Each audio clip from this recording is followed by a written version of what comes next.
earlier you were referring to the automobile, right? The parts and like the provenance. I was also reading one of your, blogs and like videos talking about like the automobile recall issue and how PraSaga can potentially solve that. Yeah, can you explain more about this use case? One of the biggest problems with recalls is that the longer it takes for a company to get the data to the government, the worse it is for the company, right? Yeah. Because they don't have everything in order in the eyes of the government. Problem is, everything is still very manual at enterprise. You still get faxes of certificates. Really? Proving the meteorological composition of the bolt that's going into the motor mount, Okay. right? And it's so they have this in fax, so they have to manually put all this information together.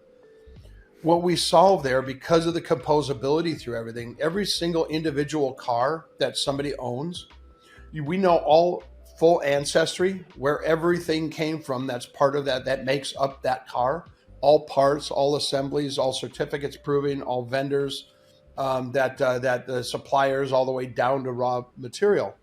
So if a recall comes, you have immediate, transparent, immutable access to that data to give to the government.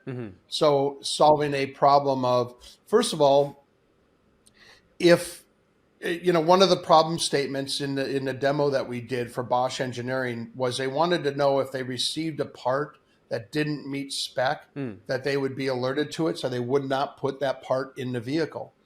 In our world, if the certificate that's attached to that part does not match the spec that was put out in the request for proposal or the request for parts from the manufacturer, it wouldn't even show up in inventory list. So that's, so there's multiple steps that are automatically solved in recall situations. So you can at least be assured, it's not saying that there will never be a recall, but you can be assured that it will mitigate most of the issues that create a recall, because you can be assured that it is, unless for somehow the certificate authority is lying, you can be assured that yes, this is all the parts are proper, they should be here, they meet all the spec in order to be in here, and so on and so forth. So the industry is very, very excited about that. Yeah. That part of it on the compliance parts. Yeah. Yeah.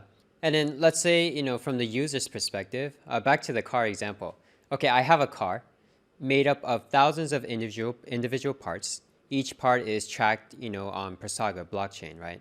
And of course, cars need to be maintained, upgraded, repaired. Let's say I change my engine.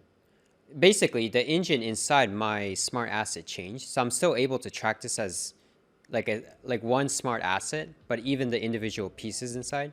Right, exactly, because that's an assembly, right? I mean, you would have it's an assembly of multiple different parts that are in there. But if you change the engine out, it's still going to have the ledger object ID, that 256-bit string from each one of those parts, referenced within that assembly, that whatever that assembly ledger object ID is.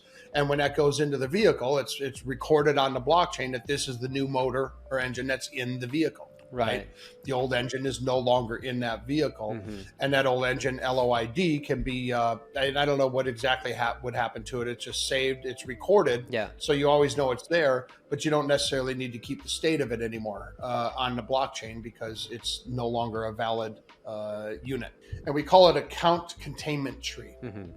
So your account, and that's the vehicle containment tree. Everything that's contained within that vehicle is within that object. Guys, for the latest news and updates, Be sure to follow our social media, including Twitter, Facebook, Telegram groups, and TikTok.